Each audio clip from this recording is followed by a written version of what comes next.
No, tú puedes jugar con eso. Si ustedes se fijan en nuestra experiencia, se van a dar cuenta que nosotros, nuestra desnaturalización inicial, solamente dura 1 minuto. ¿Ok? Entonces tú puedes hacer variar este proceso en tiempo y en temperatura sí debe ajustarse a esto, grados más, grados menos, pero por ahí tiene que estar. ¿Para qué? Para que sea lo suficientemente elevada para que tus 2 hebras de ADN puedan separarse. ¿Ok? Una vez que culmina esa etapa de desnaturalización inicial, pasamos al primer ciclo. Y la primera fase de este primer ciclo es la desnaturalización. ¿En qué consiste? En mantener mi temperatura a 95 grados Celsius, pero esta vez solo por 15 segundos. De esa forma garantizo que mis hebras de ADN continúan separadas. ¿Okay? Paso al annealing o hibridación, que básicamente es disminuir la temperatura a 56 grados Celsius durante 30 segundos y va a permitir que tus primers o cebadores se unan de forma complementaria, por complementariedad, a los laterales del gen que te interesa copiar. En este caso, imagínense que su gen está acá, el BCL2 estaría acá.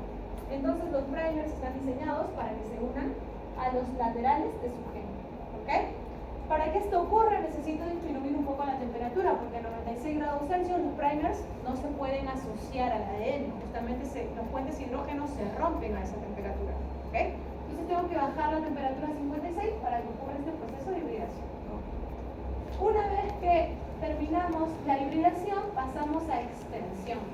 ¿De qué se trata la extensión? Aumento la temperatura nuevamente, pero solo hasta 72 grados Celsius, en este caso por 30 segundos, para que mi TAC polimerasa o mi DNA polimerasa se asocie a este híbrido entre primer y DNA molde y empiece la síntesis de la nueva cadena de ADN. ¿Okay? ¿Qué quiere decir? Que se va a extender una copia. Por eso se llama extensión. ¿Okay? Cada una de estas copias son denominados amplifones. ¿Bien? Los productos de la amplificación. Una vez que termino mi extensión, depende, si programé más de un ciclo, que es lo que siempre ocurre, entonces vuelvo a repetir desnaturalización. Prosigo con annealing y termino de nuevo con extensión. Y así repito por el número de ciclos que yo programo. ¿Okay? Entonces siempre empiezo con ¿qué etapa? En el ciclo 1. Desnaturalización. Después, hibridación. Y luego, extensión. Si programé 2 ciclos, ¿qué sigue a eso? Desnaturalización, ¿no?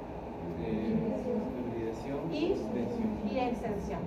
Entonces, como solo programé 2 ciclos, ahora sí puedo pasar a extensión final. ¿Ok? ¿De qué se trata la extensión final? Básicamente es mantener la temperatura a 72 grados Celsius, pero esta vez, miren, por una mayor cantidad de tiempo. ¿Ok? En el ciclaje, en los ciclos, observamos que eran por 30 segundos nada más. Acá ya son 5 minutos. ¿Para qué? Para garantizar que todo mi DNA molde está representado acá por este color plomo y que tenga asociado a un primer pueda ser exitosamente copiado por la TAC polimerasa. Y listo, una vez que llegó a esta etapa, mi equipo automáticamente se apaga o enfría la muestra hasta que tú la puedas retirar y refrigerar. ¿Ok? Ahora, hay algunos detalles que aclarar acá. En la hibridación van a jugar un rol importante nuestros primers. ¿Qué son estos primers? Son fragmentos de ADN sintético. ¿Qué decíamos? En la replicación, los cebadores o primers, ¿por qué estaban conformados? ¿Por ARN o por ADN? ARN, ¿verdad? En este caso no. ¿Bien? En el caso de la PCR es ADN. Estos suelen tener un tamaño de 20 nucleótidos, a veces un poco más, a veces un poquito menos, pero por ahí nada más, ¿ok? Y son sintéticos, ¿por qué? Porque nosotros no los aislamos de ninguna bacteria, de ningún organismo vivo, sino que los sintetizamos de forma artificial en un laboratorio, ¿ok? Estos son diseñados de manera que sean complementarios a una secuencia conocida del fragmento que deseas amplificar. De preferencia, buscamos que estos primers sean complementarios a los extremos, ¿okay?, del gen que te interesa copiar, ¿no? Imagínense que acá tienen el BCL2, entonces mis primers van a ser diseñados para que se complementen con los laterales del gen BCL2. ¿Okay?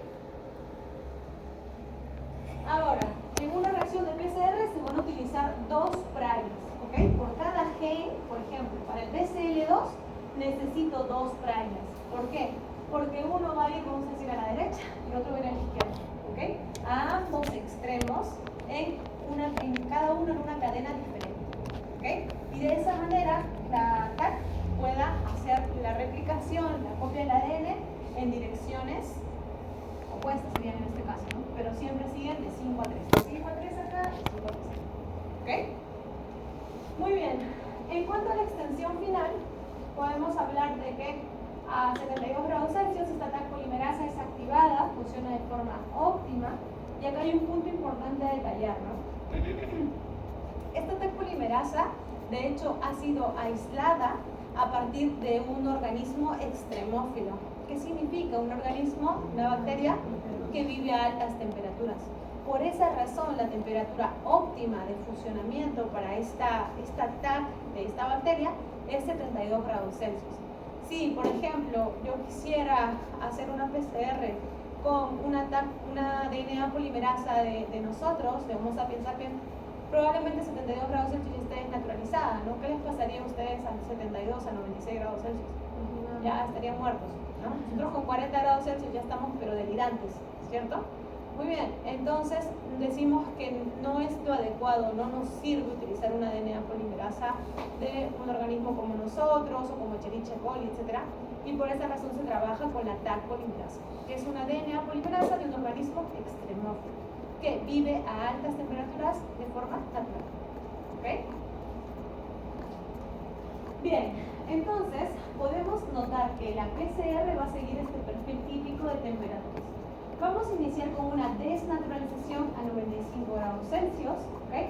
Luego de eso la temperatura va a bajar y va a ocurrir una hibridación a 55 grados Celsius y luego vuelve a subir la temperatura a 72 grados Celsius para la extensión, ¿okay?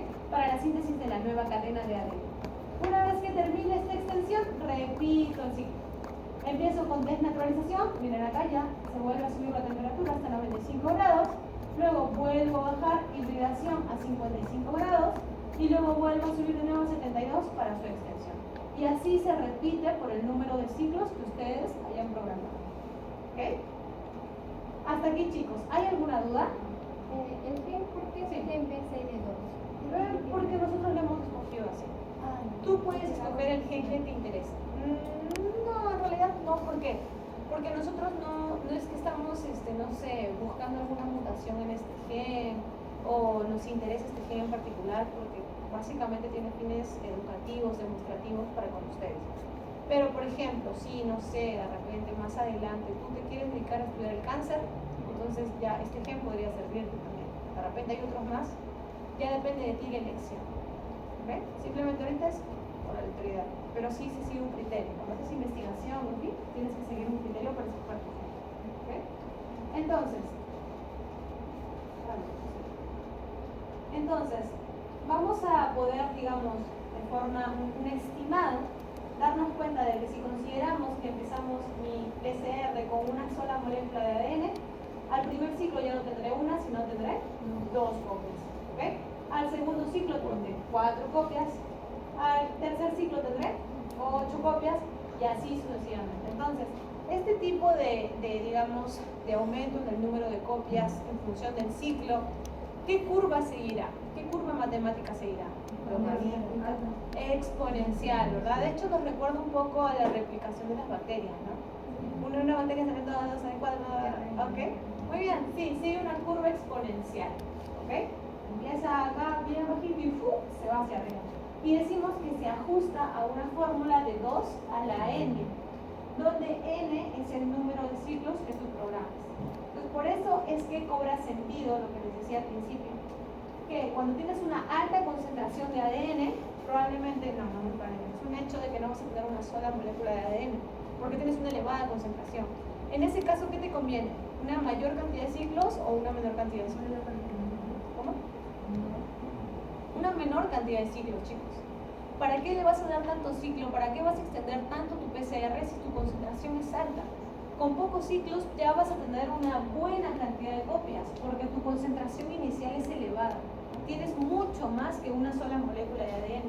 En cambio, cuando tienes una bajita concentración, hay algunas muestras problema que pueden tener 8, 10, 12 nanogramos por microlitro, muy poquitito, en ese caso sí te conviene aumentar el número de ciclos, porque como tienes tan poquitito, es mejor que hagas muchas copias, porque tu DNA inicial, tu DNA molde es escaso. ¿Okay? Es como que estuvieras partiendo de 1 y en el otro estuvieras partiendo de repente de 30. ¿Okay? ¿Se entiende esa parte? Bien. Ahora, lo que les mencionaba, ¿no? La Taq polimerasa es una enzima, es una DNA polimerasa que ha sido aislada de una bacteria llamada Thermophilus aquaticus.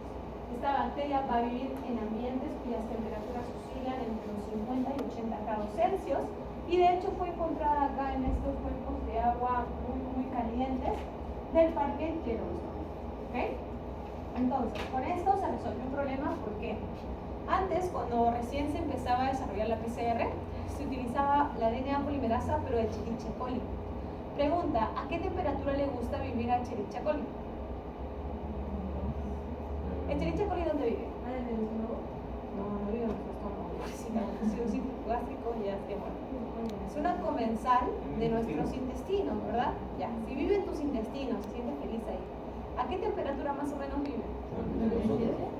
36, 37 grados más, grados menos, ¿verdad? Entonces, ¿qué pasaba? Se aisló la DNA polimerasa de Escherichia coli y luego de eso se empezó a utilizar para la PCR. Cuando elevaban la temperatura hasta 96 grados Celsius, ¿qué creen que le pasaba a esa pobre DNA polimerasa? Claro, exacto, terminaba completamente desnaturalizada, hacía copias, pero copias mediocres, funcionaba mal porque la pobre ya estaba, pero terriblemente mal. ¿Okay? Entonces, ¿cómo se resolvió este problema? Se resolvió cuando alguien encontró a esta bacteria extremófila y pudo aislar a partir de ella una DNA polimerasa. Y fue bingo. ¿Por qué? Porque miren, a 96 grados Celsius es un poquito más caliente de lo que ella resiste. ¿Okay? Entonces la enzima no se desintegraba, sino que estaba todavía viable y podía soportar todo el proceso de la PCR. ¿Okay? Podía soportar estas bajadas y subidas de temperatura. ¿Okay? Ahora ya se comercializa por todos lados, ¿no? La Taq polimerasa te la venden, pero por todos lados. ¿Okay? Basta que tú busques un proveedor de insumos para biología molecular, te traen tu Taq polimerasa en una semana. Solo conmigo no trabajo. No, existen otros organismos extremófilos a partir de los cuales también se ha aislado enzimas. Sí, Pirococcus se llama uno. Spirococcus, por ejemplo, porque estaba contando en el grupo anterior, que había una bacteria que... Así es, una bacteria que vive en los fondos asociados a los volcanes submarinos. Ahí se desarrolla. Y los volcanes entenderán que son calientes, ¿cierto? Entonces, un volcán submarino, agua hirviente, temperaturas que pueden llegar a los 100 grados centígrados sin problemas. Y ahí se encuentran bacterias también viviendo. Y ahí hay una bacteria del género Pirococcus, o sea, poco de fuego, que tiene también, que al vivir ahí, al replicarse, también replica su ADN a través de una polimerasa que soporta también altas temperaturas. Y dependiendo del tipo de bacteria y su facilidad para cultivarla y extraer la polimerasa, el precio puede aumentar. Mientras más exótica y resistente sea la bacteria, pues obviamente el precio se incrementa. Esta Taq polimerasa, o sea, la Thermophilus aquaticus, es relativamente fácil de cultivar y lleva mucho tiempo ya, está estandarizado. Por eso es que es más fácil de conseguir también, más barato. Pero precios, nada más precios. La Taq polimerasa es una bacteria, pero sacan su ADN de ella. No. La Taq polimerasa es la enzima DNA polimerasa del Thermophilus aquaticus. El Thermophilus aquaticus le saca su ADN. No le saco su ADN, le saco la enzima DNA polimerasa. Y la hace sobrevivir en La aíslo y luego de eso la comercializo. La cultivo en la bacteria, le aísla la DNA polimerasa y la comercializo. Entendí. Pero no es el ADN, ojo, es Le saca sus enzima. enzimas. No sé si le sacarán otras enzimas o no. Pero la que nos interesa, claro, ya, ok. Si te refieres a muchas enzimas de DNA polimerasa, sí. Pensé que te referías a diferentes enzimas. Sí, DNA polimerasa. ¿Ok?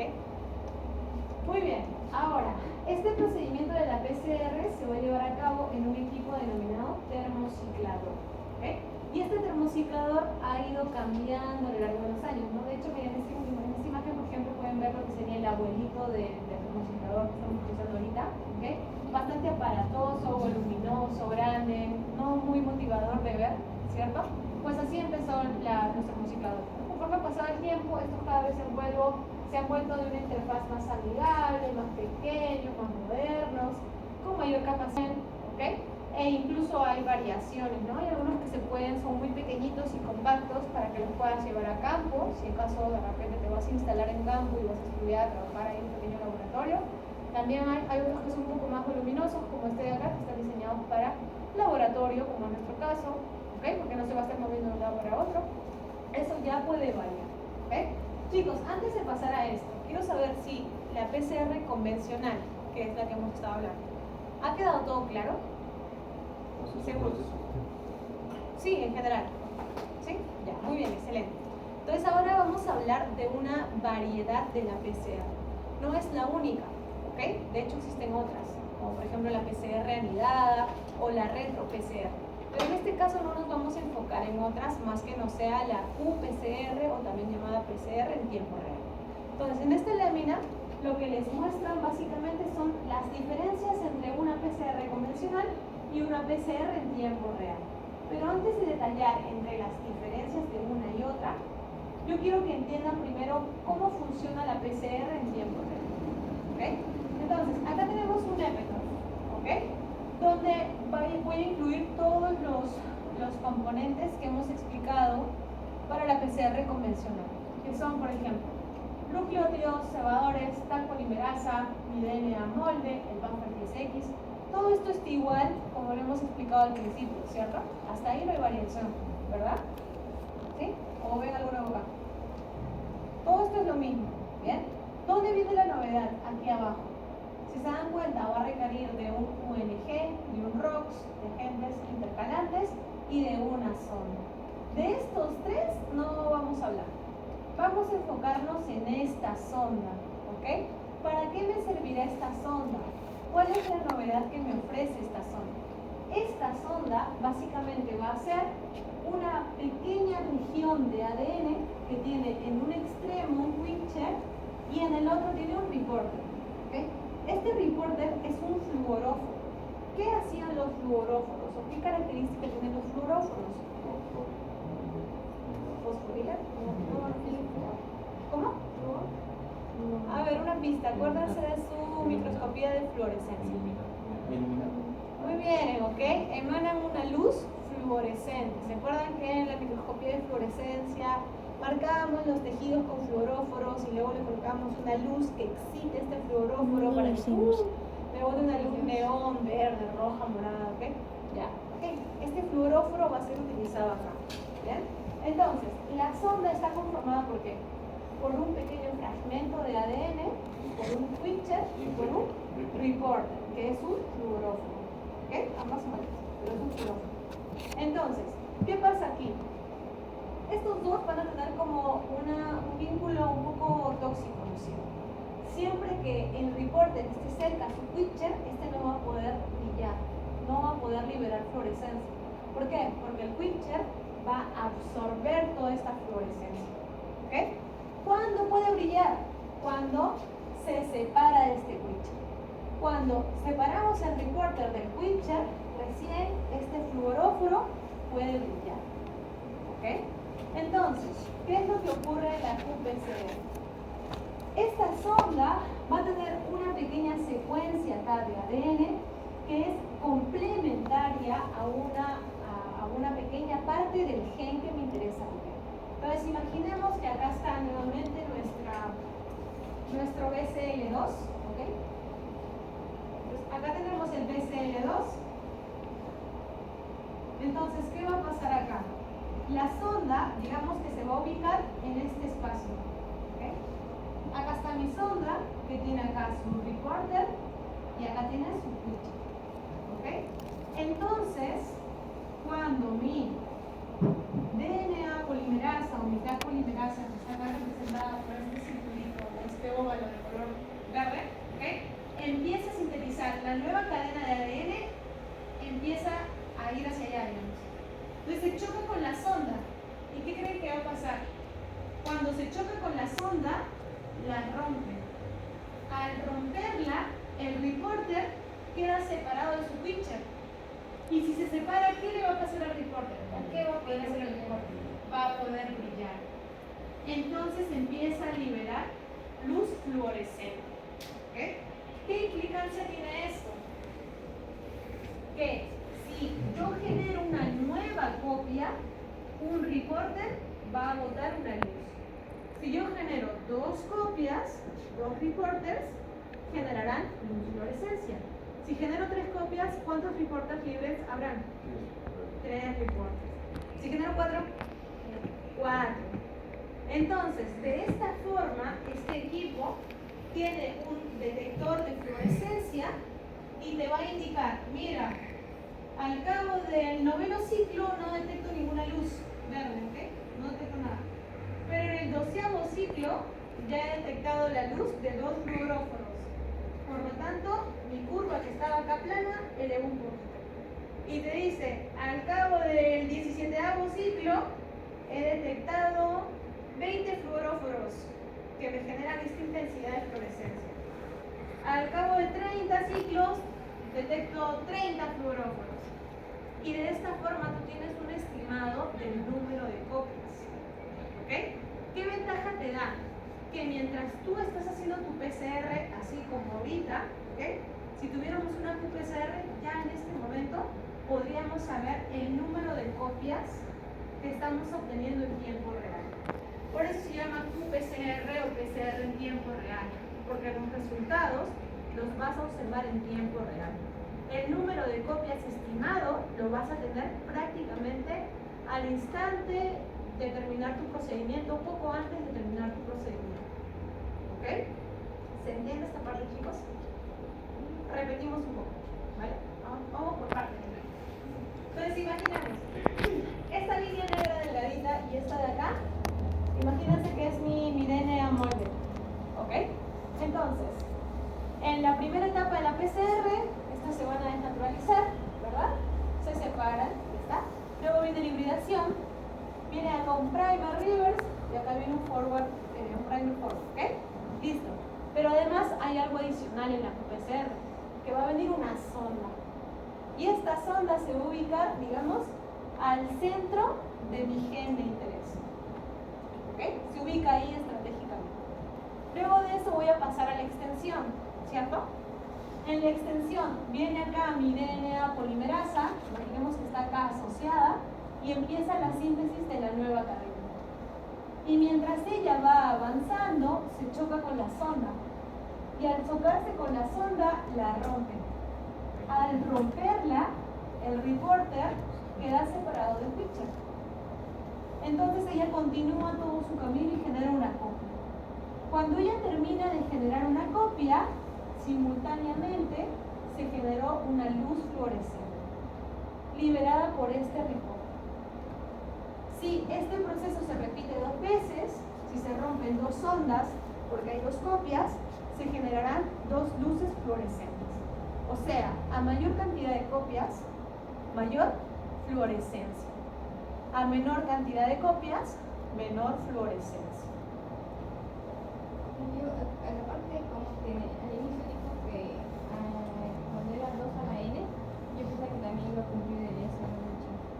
Pero eso no tiene nada que ver, sí, va a ser igual. Solamente que tú no sabes ahorita si te